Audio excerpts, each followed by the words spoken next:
یہ کہانی سیبیسٹن نامی شخص سے شروع ہوتی ہے جو جرمنی کے ایک بینک میں کام کرتا ہے۔ فی الحال سیبیسٹن اپنے لیپ ٹاپ میں ویڈیو ریکارڈ کر رہا تھا اور اس ویڈیو میں وہ ہنس ویگن نامی شخص کی کہانی بیان کر رہا تھا۔ اس کہانی کے مطابق ہنس ایک عظیم تالا بنانے والا تھا جس نے ایک حادثے میں اپنے تمام خاندان کے افراد کو کھو دیا۔ اب اپنے خاندان کی یاد میں انہوں نے دنیا کے 4 منفرد ترین لاکرز ایجاد کیے اور ان لاکرز کا نام رین گولڈ رکھا: دی واچ، دی سیگ فرائٹ اور دی گوٹر ڈیم۔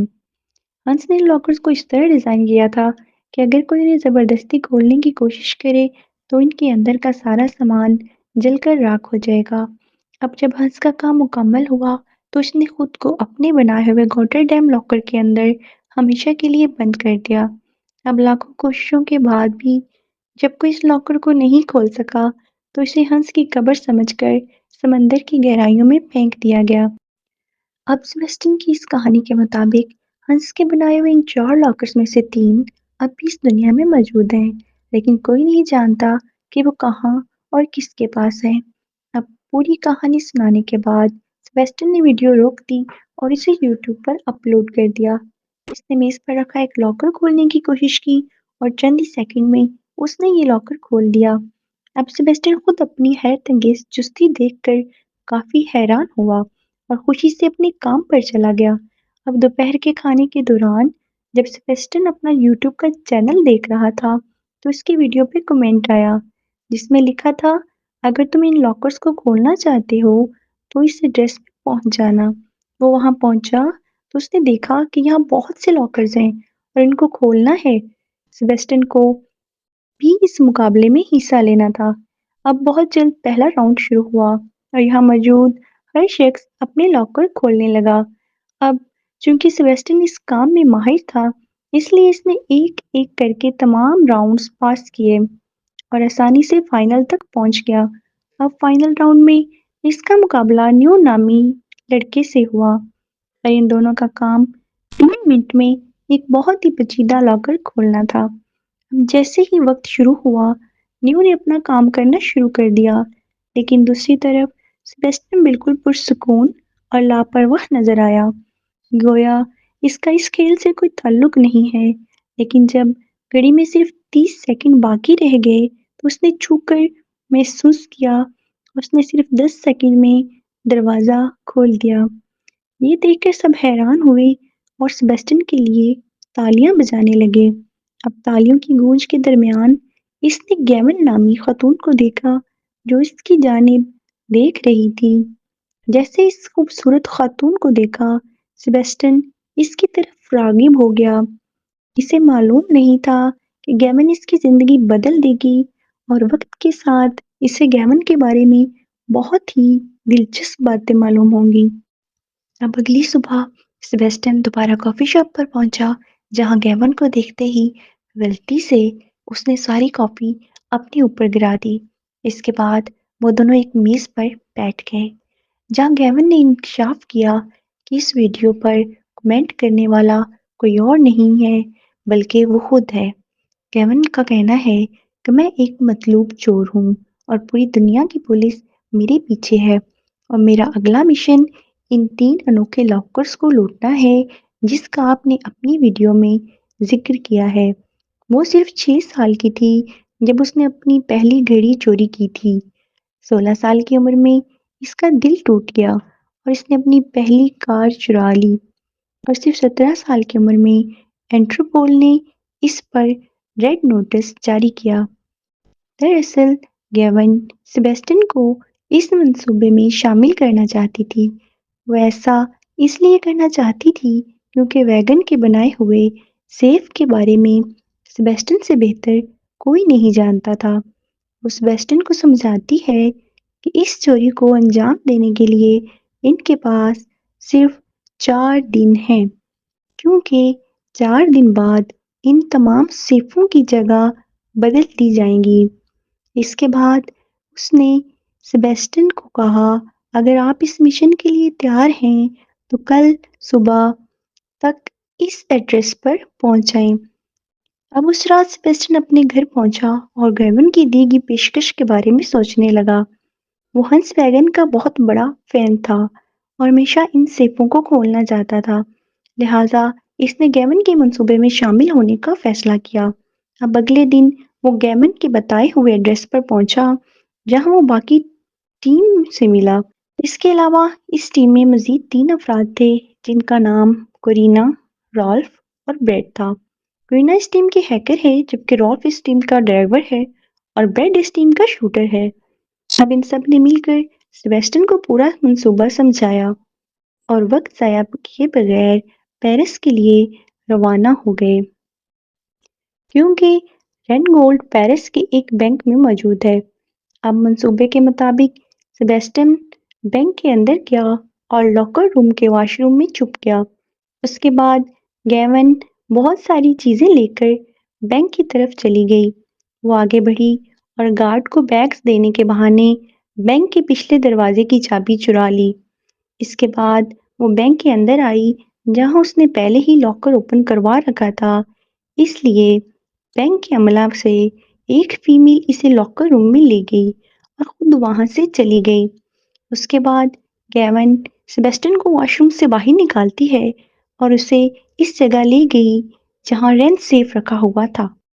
اب اس خوبصورت لاکر کو دیکھ کر سیبیسٹین حیران رہ گیا کیونکہ ہنس ویگن کے لاکر کو کھولنا اس کا بہت بڑا خواب تھا۔ اب بغیر وقت ضائع کیے انہوں نے اپنا کام شروع کیا اور ایک ایک کر کے سارے تالے کھولنے لگے۔ کچھ ہی دیر میں اس نے یہ لاکر کھول دیا جس کے اندر پیسوں کا ڈھیر تھا۔ اس کے بعد وہ دونوں اندر گئے اور یہ سارے پیسے تھیلوں میں بھرنے لگے۔ دوسری جانب باقی ٹیم نے بینک ملازمین کی توجہ ہٹائی۔ اس موقع کا فائدہ اٹھاتے ہوئے گیون اور سیبیسٹین بینک کے پچھلے دروازے سے فرار ہو گئے۔ اب یہ چوری کرنے کے بعد سیبیسٹین کی خوشی کی کوئی حد نہیں تھی اور آج اپنی زندگی میں پہلی بار وہ مرکزی کردار کی طرح محسوس کر رہا تھا۔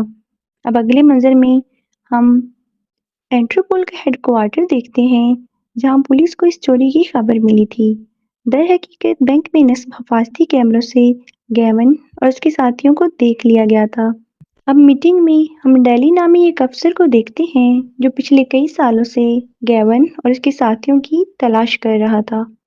یہاں ڈیلی سب کو بتاتا ہے کہ اگر ان چوروں نے پہلا سیف کھولا ہے تو وہ یقینی طور پر دیگر 2 لاکرز کے پیچھے جائیں گے اور پراگ میں ویگن کا سیکنڈ لاکر موجود ہے۔ اس کے بعد ہم گیون اور اس کے دوستوں کو دیکھتے ہیں جو اپنی کامیابی کا جشن منا رہے تھے۔ سیبیسٹین بتاتا ہے تو وہ گیون کو لائک کرتا ہے۔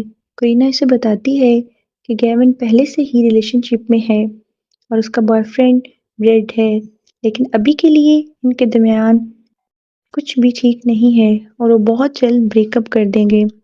اب اس رات سیبیسٹین گیون کے کمرے میں گیا۔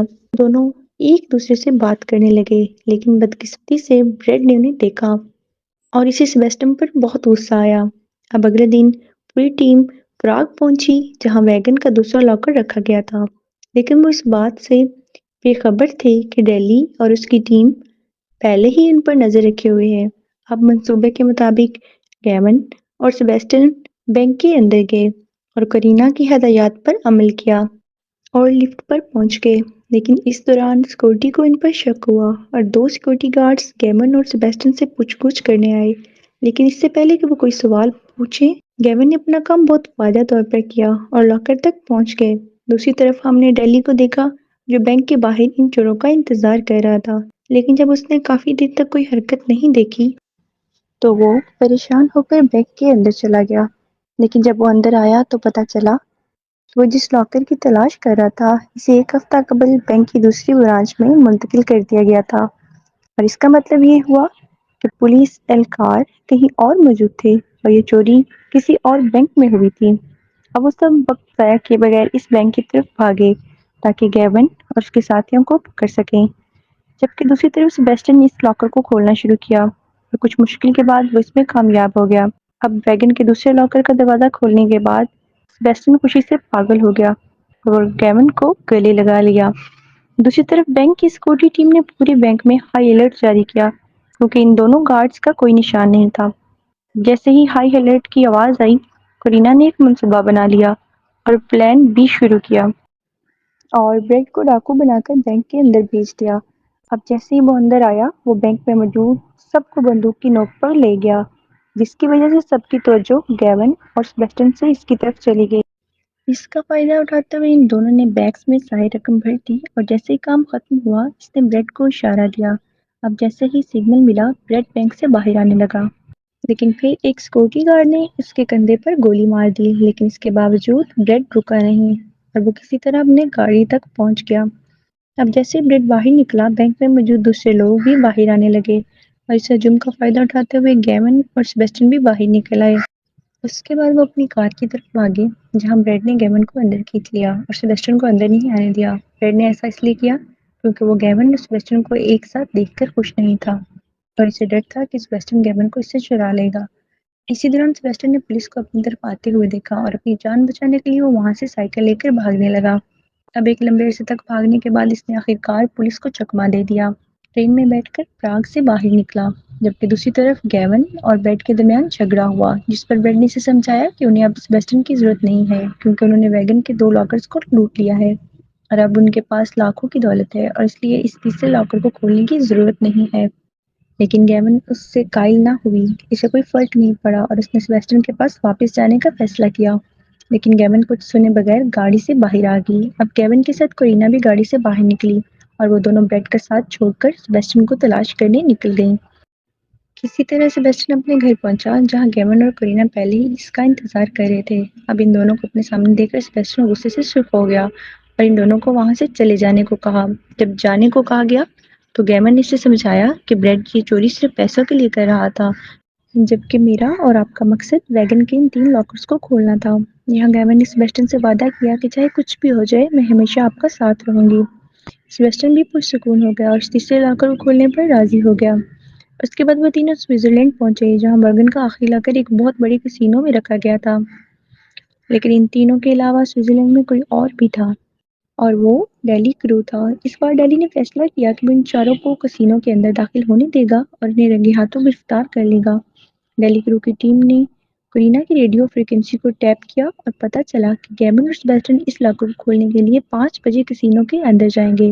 اب ڈیلی نے پورے 8 گھنٹے انتظار کیا اور جیسے ہی گھڑی پہ 5 بجے وہ اپنی ٹیم کے ساتھ اندر گیا اور کسینو کے مالک سے اس کے بارے میں بات کی۔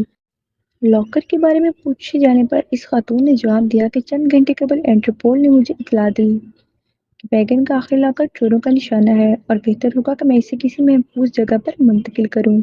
کورینا نے انٹرپول افسر بن کر کسینو کے مالک کو فون کیا اور اسے یہ غلط معلومات دیں۔ اب اس معلومات کی بنیاد پر کسینو کے مالک نے ایک سیکورٹی کمپنی سے رابطہ کیا تاکہ وہ لاکر کو محفوظ جگہ پر منتقل کر سکیں۔ ایسا کرنے کا کام کسی سیکورٹی کمپنی نے نہیں بلکہ گیون اور سیبیسٹین نے کیا تھا۔ ڈیلی گروہ سمجھ گیا کہ کورینا نے جان بوجھ کر خبر لیک کی تھی تاکہ وہ پولیس کو گمراہ کر سکے اور یہ چوری کر سکے، اور اب سیبیسٹین اس آخری لاکر کو بھی کھولنے والا تھا، جبکہ دوسری طرف بریڈ اور اس کا ساتھی کسینو کے باہر گیون اور سیبیسٹین کا انتظار کر رہے تھے تاکہ وہ ان سے وہ آخری لاکر چوری کر سکیں۔ لیکن جب انہیں کافی دیر تک کوئی حرکت نظر نہیں آئی تو انہوں نے گیون کے فون کو ٹریس کیا اور پھر پتہ چلا کہ وہ اور سیبیسٹین پہلے ہی صرف چوری کر چکے ہیں۔ اور جیسے ہی انہیں اس کا پتہ چلا تو فوراً ان کے پیچھے چلے گئے، لیکن اسی دوران کورینا نے اپنے سسٹم پر بریڈ کا فون دیکھا جو تیزی سے گیون اور سیبیسٹین کی طرف بڑھ رہا تھا، لیکن اس سے پہلے کہ وہ گیون کو اس کے بارے میں مطلع کرتی پولیس نے اسے ہر طرف سے گھیر لیا اور اسے ہتھیار ڈالنے پر مجبور کر دیا، لیکن اس کی گرفتاری سے پہلے وہ کسی طرح گیون تک یہ خبر پھیلانے میں کامیاب ہو گئی اور اس نے فون کار کے نیچے پھینک کر توڑ دیا۔ دوسری طرف سیبیسٹین نے بھی اس لاکر کو کھولا اور اس لاکر کو کھول کر اس کی خوشی کا کوئی اندازہ نہ تھا۔ انہوں نے گاڑی روکی اور بیگ کے اندر سے سارے پیسے بھرنا شروع کر دیے، لیکن ان لوگوں کے یہاں سے جانے سے پہلے ہی بریڈ وہاں پہنچ گیا اور دونوں کی طرف بندوق تان دی۔ دراصل وہ شیر چاہتا تھا لیکن گیون نے واضح طور پر ایسا کرنے سے انکار کر دیا۔ اب بریڈ غصے سے سرخ ہو گیا اور سیبیسٹین پر گولی مار دی، لیکن خوش قسمتی سے سیبیسٹین کی جان بچ گئی کیونکہ بریڈ کی بندوق خالی تھی۔ اس پر گیون نے اسے بتایا کہ آج تک میں نے آپ کی بندوق میں گولیاں نہیں ڈالی ہیں کیونکہ مجھے یقین تھا کہ آپ کسی نہ کسی دن ضرور مجھے دھوکہ دیں گے۔ یہ کہہ کر اس نے اپنی بندوق نکالی اور پوری صورتحال کو اپنے قابو میں لے لیا۔ اس کے بعد اس نے بریڈ اور رالف کو دھکیل دیا۔ اس نے اسے باندھ کے پیسے لے لیے اور سیباسٹین کے ساتھ بھاگ گئی۔ اب پلان کے مطابق کیون اور سیباسٹین ایک کشتی پر پہنچے تاکہ وہ دریا کے ذریعے ملک سے فرار ہو سکیں، لیکن بھاگنے سے پہلے سیباسٹین نے ڈرتے ہوئے اپنے محبت کا اعتراف کیا اور گیون نے اس کی محبت کو قبول کیا۔ لیکن اس سے پہلے کہ وہ دونوں بھاگ سکیں، ڈیلی نے ان کا پیچھا کیا اور یہاں پہنچ گیا، جہاں اس نے گیون اور سیباسٹین پر اپنی بندوق تان لی اور انہیں ہتھیار ڈالنے کو کہا، لیکن گیون نے ایسا کرنے سے انکار کر دیا اور اس نے اپنی بندوق نکالی اور ڈیلی کی طرف اشارہ کیا۔ اس نے ڈیلی سے کہا کہ میں ہتھیار ڈالنے کے لیے تیار ہوں، لیکن بدلے میں آپ کو سیباسٹین کو رہا کرنا پڑے گا۔ اب ڈیلی کے پاس کوئی اور چارہ نہ تھا، اس لیے اس نے یہ پیشکش قبول کر لی اور سیباسٹین کو یہاں سے جانے کی اجازت دی۔ یہاں گیون نے سیباسٹین سے وعدہ کیا کہ وہ بہت جلدی سے دوبارہ ملاقات کرے گی اور وہ مل کر ویگن کا آخری لاکر بھی تلاش کریں گے جو سمندر کی گہرائیوں میں کہیں کھو گیا ہے۔